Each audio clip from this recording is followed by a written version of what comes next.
Let's get something straight. At the Tax Mechanic, we fight the CRA for our clients every single day, but fighting the CRA doesn't mean ignoring the law. Some of the claims online about capital gains and the Income Tax Act aren't just wrong, they can get you audited. So let's walk through exactly what was said, and I'll show you the real law behind it. I can tell you that the difference between a law and an act is that the laws dictate the terms of society, so don't kill and don't steal, don't blow things up, and an act pertains only to those who choose to be governed by it.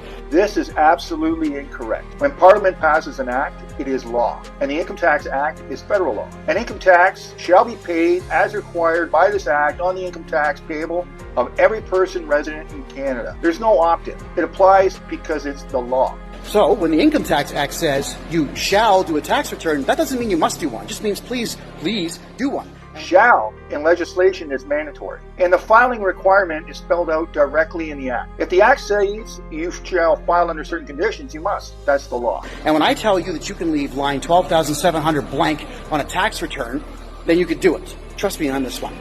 Line 12,700 is capital gains. You are not legally obligated in any way whatsoever to report your capital gains. This is dangerous advice. CRA receives T5008 slips, brokerage reports, mutual fund data, land registry info, everything. If you don't report capital gains, you get flagged immediately. Now here's what the CRA actually says. The CRA clearly says, if you have a taxable capital gain, you enter it on line 12700, not optional. You are not legally obligated in any way whatsoever to report your capital gains on gold, silver, gems, stocks, bonds, debentures, property, whether it be condos or even boats. You don't have to do it. This is 100% false. The CRA defines capital property, and when you sell capital property, you trigger a capital gain or loss that must be reported. Stocks, listed bonds, listed land, listed buildings, listed anything. If you sell a property that fits the definition, you must calculate and report the gain. The CRA spells it out. When you have a capital gain, Canada taxes a taxable portion, not the full amount,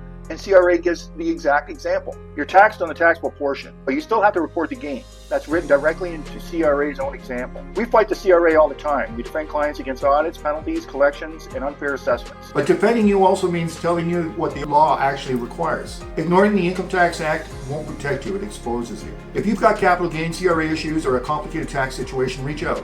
We'll protect you, challenge the CRA when they're wrong, and keep you aligned with the actual law, not online shortcuts. Book through my Stand store. Link is in my bio. The truth protects your money. Myths destroy it.